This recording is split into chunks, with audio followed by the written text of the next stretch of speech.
तो फिल्म की शुरुआत होती है हेलिना नामी लड़की को दिखाते हुए जो पिछले 20 साल से ऑर्बिटर 9 नाम की एक स्पेसशिप में रह रही है। पता चला है कि ये स्पेसशिप सेलेस्टियल प्लैनेट की तरफ बढ़ रही है ताकि वहां जाकर पता चलाया जा सके कि सेलेस्टियल प्लैनेट इंसानों के रहने के काबिल है भी या नहीं, क्योंकि अब जमीन आहिस्ता आहिस्ता तबाह हो रही है और इंसानों की आबादी बढ़ती जा रही है। इसीलिए इंसानों को रहने के लिए नए प्लैनेट की तलाश है। हेलिना को असल में उसके मॉम डैड 20 साल पहले इस स्पेसशिप में लेकर आए थे। वो यही पली बढ़ी अपने मॉम डैड के साथ। वो जानते थे कि उन्हें 40 साल लग जाएंगे सेलेस्टियल प्लैनेट तक पहुंचने में। 20 साल गुजर जाने के बाद एक दिन अचानक उनकी स्पेसशिप में खराबी आ जाती है। उनकी स्पेसशिप से ऑक्सीजन तेजी से लीक होने लग जाता है, जिसकी वजह से इस बात का खतरा बढ़ जाता है कि वो तीनों ही इस स्पेसशिप में मर जाएंगे और सेलेस्टियल प्लैनेट तक पहुंचकर अपना मिशन पूरा नहीं कर पाएंगे। इस मिशन और अपनी बेटी को बचाने के लिए हेलिना के मॉम डैड ने एक बड़ा फैसला लिया और अपनी स्पेसशिप से स्पेस में कूदकर अपनी जान दे दी ताकि ऑक्सीजन उनकी बेटी के लिए बचा रहे और कम से कम अपनी मंजिल पर पहुंच जाए। वो उस दिन के बाद से अब तक 3 साल गुजर चुके हैं और हेलिना इस स्पेसशिप पर अकेली रह रही है, लेकिन अभी भी स्पेसशिप में इतना ऑक्सीजन नहीं है कि वो हेलिना को मंजिल तक पहुंचा दे। स्पेस कंट्रोल से हेलिना को बताया जाता है कि स्पेस में बहुत सारे स्पेस स्टेशन बनाए गए हैं और वहां से कोई ना कोई हेलिना की मदद के लिए आ सकता है, इसीलिए हेलिना ज्यादा परेशान नहीं है। ऐसे ही एक दिन हेलिना जब अपने रूटीन का काम कर रही थी तो तब उसके स्पेसशिप को जोर से झटका लगता है। ऐसा उसकी स्पेसशिप में पहली मर्तबा हुआ था। कंट्रोल पैनल पर जाकर उसने चेक किया तो उसे पता चला कि आज उसकी स्पेसशिप के साथ एक छोटा स्पेसक्राफ्ट जुड़ रहा था। कुछ ही देर में हेलिना की स्पेसशिप के अंदर एक स्पेस इंजीनियर आता है जिसका नाम एलेक्स था। हेलिना उसे देखकर बहुत ज्यादा हैरान थी क्योंकि पहली मर्तबा उसने अपने मॉम डैड के अलावा किसी तीसरे इंसान को देखा था। एलेक्स अपने साथ एक छोटा रोबोट भी लेकर आया था। वो हेलिना को बताता है कि मेरे पास सिर्फ 50 घंटे हैं और इन्हीं 50 घंटों में मुझे तुम्हारे स्पेसशिप का ऑक्सीजन टैंक ठीक करना है। एलेक्स काम पर लग जाता है और रात होने पर हेलिना उसे डिनर के लिए इनवाइट करती है। एलेक्स उसके साथ डिनर करना तो नहीं चाहता था, लेकिन फिर वो उसकी बात मान गया। रात में एलेक्स इसी स्पेसशिप के अंदर आराम करता है और हेलिना इस दौरान उसे बहुत गौर से ऑब्जर्व करती है। हेलिना के दिल में फीलिंग्स जागने लग जाती हैं और ये दोनों एक साथ ही रात गुजारते हैं। आज सुबह जब हेलिना उठी तो ये दिन उसके लिए काफी डिफरेंट था। वो बहुत ज्यादा खुश थी। वो एक्साइटेड होकर एलेक्स के पास जाती है, पर एलेक्स उसे कुछ नहीं कहता और बताता है कि अब उसका काम खत्म हो गया है और वो यहाँ से जाने वाला है। हेलिना की खुशी फौरन खत्म हो गई थी और इस बात से हेलिना को और भी गुस्सा आया कि एलेक्स उसे गुड बाय भी नहीं कहकर गया था।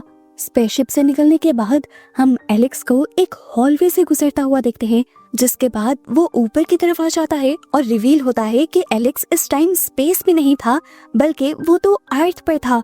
ट्विस्ट ये पता चला कि ऑर्बिटर 9 भी कोई स्पेसशिप नहीं है जहाँ पर पिछले 20 साल से हेलिना रह रही है। ऑर्बिटर 9 असल में एक बंकर है जहाँ पर हेलिना के ऊपर एक्सपेरिमेंट हो रहा है। और एलेक्स जब इस जगह से बाहर निकला तो दिखाया गया कि ये एक पूरी फैसिलिटी थी जिसे मिलिट्री के लोग गार्ड कर रहे थे और फैसिलिटी के बाहर लिखा हुआ था प्रोजेक्ट ऑर्बिटर। एलेक्स जाकर अब अपने बॉस से मिलता है जो असल में इस प्रोजेक्ट का हेड है। यहाँ पर हमें इस प्रोजेक्ट की डिटेल्स पता चलती हैं और पता चलता है कि यहाँ पर 10 ऑर्बिटर हैं। इन सब में ही हेलिना जैसे लोगों को रखा गया है जो ये हकीकत नहीं जानते कि वो लोग अर्थ पर एक फैसिलिटी में हैं। उनके दिमागों और बिहेवियर्स पर एक्सपेरिमेंट हो रहे हैं ताकि साइंटिस्ट जान सकें कि जब सच में इंसानों को सेलेस्टियल प्लैनेट पर भेजा जाएगा तो वो कैसे बिहेव करेंगे। एलेक्स बॉस से कहता है एक्सपेरिमेंट तो ठीक चल रहा है, पर क्या ये उन 10 लोगों के साथ ज्यादती नहीं है जो सच भी नहीं जानते? उनकी लाइफ तबाह हो रही है उन बंकर्स में। बॉस एलेक्स से कहते हैं रिलैक्स रहो, उन 10 लोगों का सेक्रीफाइस ह्यूमैनिटी के लिए ही है।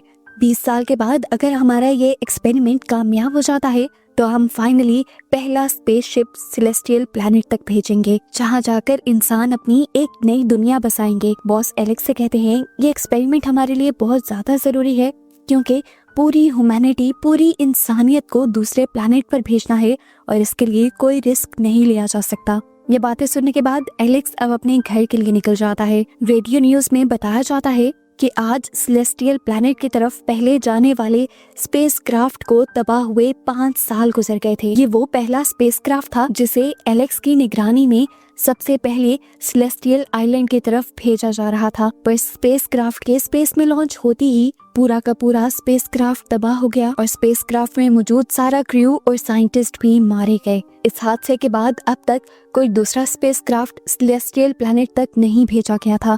उस हादसे के बाद से एलेक्स पूरी तरह डिप्रेशन में चला गया था और अब उसका इलाज भी चल रहा था। घर आने के बाद एलेक्स को हेलिना याद आने लगती है और वो अपने रोबोट से हेलिना की रिकॉर्डेड फुटेज चलाने को कहता है। उसे दोबारा वही गिल्ट सताने लगता है कि हेलिना की लाइफ उस बंकर में तबाह हो रही है। जब उसकी सोचें उसे एक हद से ज्यादा डिस्टर्ब कर देती हैं, तो वो अपनी साइकियाट्रिस्ट के पास चला आता है। साइकियाट्रिस्ट बात करने के लिए आज तक उसके सामने नहीं गई थी।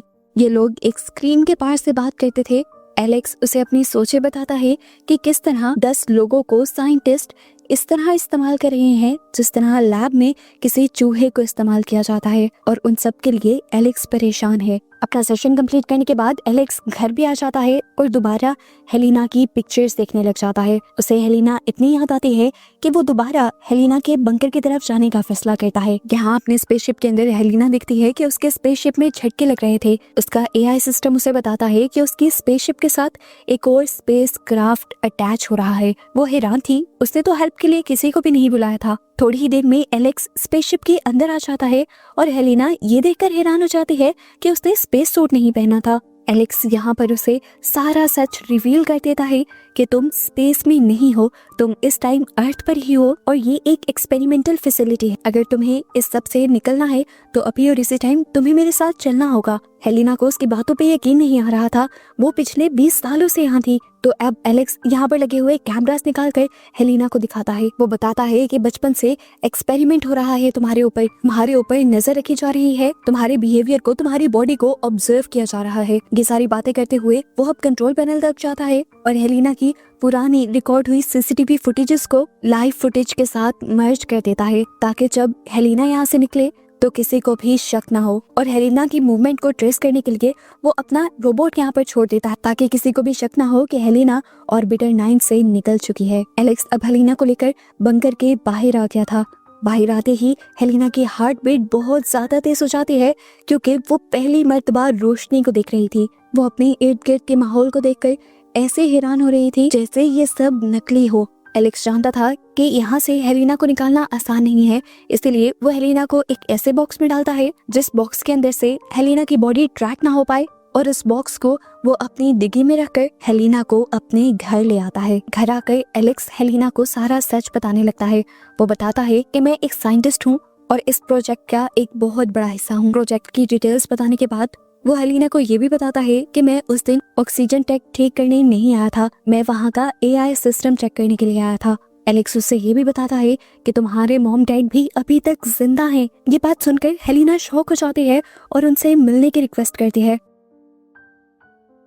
तब एलेक्स उससे कहता है, ये गलती भी मत कर देना, तुम्हारे मॉम डैड के लिए तुम्हारे से ज्यादा इम्पोर्टेंट वो प्रोजेक्ट है जिसके लिए उन्होंने अपनी पूरी लाइफ लगा दी। वो लोग भी मिलिट्री और हमारी ही एजेंसी के लिए काम करते हैं। अगर तुम उनके पास गई तो वो तुम्हें दोबारा उन्हीं लोगों के हवाले कर देंगे। अब हेलिना एलेक्स के घर को एक्सप्लोर करने लग जाती है और हर चीज को हैरानी से देखती है। थोड़ी देर में बारिश शुरू हो जाती है और ये हेलिना की जिंदगी की पहली बारिश थी।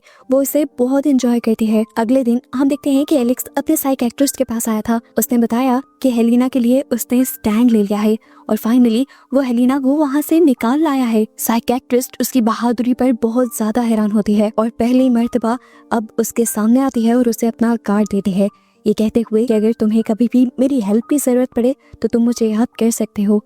घर आने पर एलेक्स देखता है कि हेलिना उसके कंट्रोल रूम में थी। वो उसे बैठकर सारी चीजें समझाने लगा और बताता है कि यहाँ पर बैठकर मैं उन 10 लोगों के ऊपर नजर रखता हूँ जो उन ऑर्बिटर्स के अंदर हैं, जिन्हें वो लोग स्पेसशिप समझ रहे हैं। इन लोगों को यही पता है कि वो स्पेस में सफर कर रहे हैं, पर दरअसल उनके ऊपर एक्सपेरिमेंट हो रहा है। उनके पूरे ऑर्बिटर के अंदर कैमरास लगे हैं सिवाय बेडरूम के और वॉशरूम के। ये सुनकर हेलिना डर जाती है और कहती है, अगर अब मैं कैमरास में ना नजर आई तो अथॉरिटीज को पता चल जाएगा कि मैं वहाँ पर नहीं हूँ। तो एलेक्स बताता है कि मैं पहले ही तुम्हारी रिकॉर्डेड फुटेज को लाइव फुटेज के साथ मर्ज कराया हूँ, ताकि किसी को शक ना हो। एलेक्स हेलिना को यहाँ पर एक और बहुत बड़ा सच ये भी बताता है कि कोई भी इन ऑर्बिटर्स से पूरी जिंदगी बाहर नहीं निकल पाएगा। आज से 20 साल बाद ऑर्बिटर के अंदर जब इन लोगों का टाइम पूरा हो जाएगा तो इन लोगों को बताया जाएगा कि सिस्टम में कोई प्रॉब्लम होने की वजह से ये लोग गलत रास्ते पर चले गए हैं और अब सेलेस्टियल प्लैनेट तक पहुंचने में और भी 20 साल लगेंगे और उस टाइम सच में उन ऑर्बिटर्स को स्पेस में लॉन्च किया जाएगा।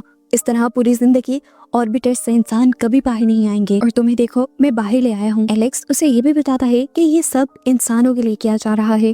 खैर रात में एलेक्स हेलिना को नाइट क्लब में लेकर जाता है और अपने फ्रेंड्स से भी मिलवाता है और यहाँ पर जब सारे एलेक्स के दोस्त हेलिना के बारे में पूछते हैं कि वो कहाँ से आए हैं तो एलेक्स उन सब की बातों का रुख मोड़ देता है। कुछ दिन गुजरते हैं और एलेक्स हेलिना की बॉडी पर कुछ निशान दिखता है और परेशान होकर उसे अपने डॉक्टर फ्रेंड के पास लेकर जाता है। उसका फ्रेंड हेलिना का चेकअप करने के बाद उसे बताता है कि हैरानी की बात है हेलिना की स्किन बहुत ज्यादा सेंसिटिव है, ऐसे जैसे वो कभी धूप में निकली ही ना हो। क्योंकि डॉक्टर को कुछ कुछ समझ आ रहा था तो एलेक्स भी उससे कुछ नहीं छुपाता और उसे बता देता है कि वो हेलिना को ऑर्बिटर से निकाल कर लाया है। खैर ये लोग दोबारा घर आ जाते हैं और अगले दिन जब एलेक्स घर पर नहीं होता तो हेलिना एलेक्स के ऑफिस में जाती है।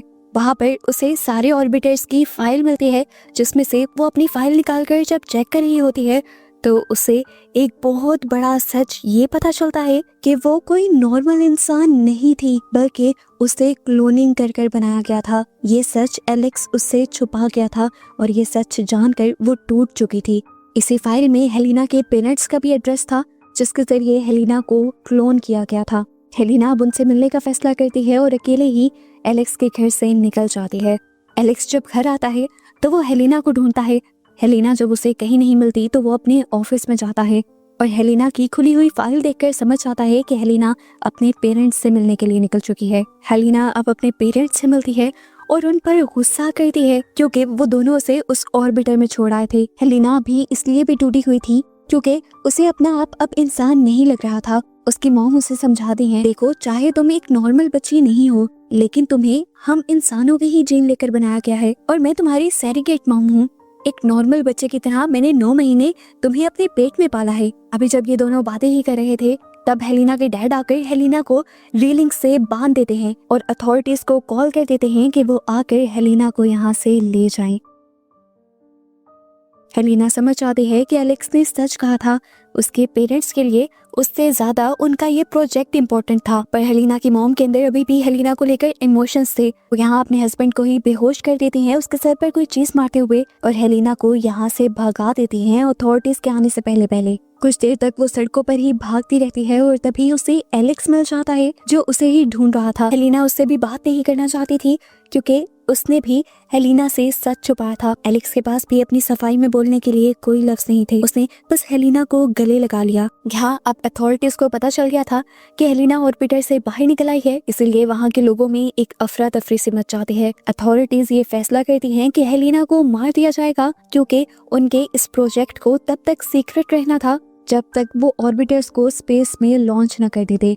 एलेक्स जानता था कि अथॉरिटीज जल्द ही उस तक आएंगी, इसलिए वो हेलिना को लेकर अपनी साइकियाट्रिस्ट के पास चला जाता है और साइकियाट्रिस्ट भी उसे छुपाने के लिए मान जाते हैं। मिलिट्री सोल्जर्स जो हर जगह हेलिना और एलेक्स को ढूंढ रहे थे वो एलेक्स और हेलिना को ढूंढते हुए उसके कॉन्टेक्ट्स के सभी घरों में आते हैं और ऐसे ही साइकियाट्रिस्ट के घर भी आ जाते हैं। उन्हें देखकर साइकियाट्रिस्ट घबरा जाती है तो ये समझ जाते हैं कि साइकियाट्रिस्ट ने ही उन दोनों को छुपाया हुआ था। इस टाइम हेलिना और एलेक्स उस स्क्रीन के पीछे थे जिस स्क्रीन के पीछे से वो हमेशा अपने पेशेंट्स से बातें किया करती थी। हेलिना और एलेक्स इन सभी लोगों को देख सकते थे। साइकियाट्रिस्ट जब उन्हें सच्चाई नहीं बताती तो वो साइकियाट्रिस्ट को ही शूट कर देते हैं और पहली मर्तबा अपने सामने होते इस मर्डर को देखते ही हेलिना चीख मार देती है और ऐसे ये लोग यहाँ पर पकड़े जाते हैं। और इससे पहले कि कोई और उन्हें पकड़ लेता वो लोग इस बिल्डिंग से निकलकर ऊपर की तरफ भागने लग जाते हैं। अभी वो थोड़ी दूर गए ही थे कि हेलिना ने रुकने का फैसला कर लिया। वो जानती थी कि अथॉरिटीज किसी भी तरह से उन्हें पकड़ लेंगे चाहे वो जितना भी भाग लें, इसीलिए वो अपनी गिरफ्तारी दे देती है ताकि कम से कम एलेक्स बच सके। रात में एलेक्स टूटा हुआ नाइट क्लब में आ जाता है जहाँ वो अपने फ्रेंड डॉक्टर से भी मिलता है और दिखता है कि उसकी कंपनी के लोगों ने डॉक्टर को भी बहुत मारा था उसी के बारे में पूछने के लिए। यहाँ पर डॉक्टर उसे एक और हैरानी की बात ये बताता है कि उसने हेलिना के बहुत सारे टेस्ट किए थे और टेस्ट के रिपोर्ट्स के मुताबिक उसे पता चला कि हेलिना अर्थ के एनवायरनमेंट में सरवाइव कर ही नहीं सकती, क्योंकि वो पिछले 20 साल से ऑर्बिटर के अंदर रही है और अगर उसे जिंदा रखना है तो उसे वापस ऑर्बिटर के अंदर ही जाना होगा। ये सोचते हुए एलेक्स के दिमाग में एक नया आइडिया आता है और वो फौरन अपनी कंपनी में वापस जाता है, जहाँ पर हमें पता चलता है कि अथॉरिटीज हेलिना को मारने का ऑर्डर दे रही थी, क्योंकि वो जानते थे कि अब हेलिना को ऑर्बिटर 9 से बाहर निकलने का रास्ता पता चल गया है और अब हेलिना ऑर्बिटर 9 के अंदर नहीं रह सकती थी। इससे पहले कि वो लोग हेलिना को मार देते, एलेक्स वहाँ आकर अपने बॉस से कहता है, मेरी बात सुनिए, हेलिना इस टाइम प्रेग्नेंट है और उस बच्चे का डैड मैं हूँ। हेलिना अर्थ के एनवायरनमेंट में सेफ नहीं रह सकती। मैंने उसके बहुत सारे टेस्ट करवाए थे।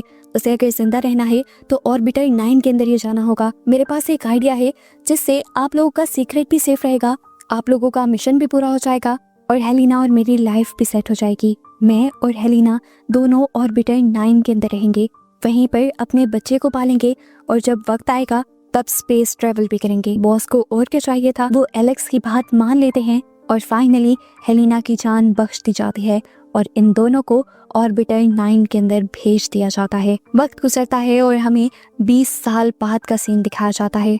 बॉस इस टाइम बूढ़े हो चुके थे और अब वो टाइम आ चुका था जब उन ऑर्बिटर्स को स्पेस में लॉन्च करना था। वो इस टाइम ऑर्बिटर 9 के बाहर खड़े थे और उस बंकर के अंदर से एक जवान लड़की बाहर निकलती है। ये लड़की हेलिना और एलेक्स की बेटी थी। वो लड़की एक तेज आवाज के आने पर आसमान की तरफ देखती है और पता चलता है कि ऑर्बिटर 9 अब स्पेस में लॉन्च हो चुका था। इन लोगों का ये एक्सपेरिमेंट कामयाब रहा था और अब सभी ऑर्बिटर्स सेलेस्टियल प्लैनेट की तरफ निकल चुके थे, जो इन सब के लिए एक बहुत बड़ी सक्सेस थी।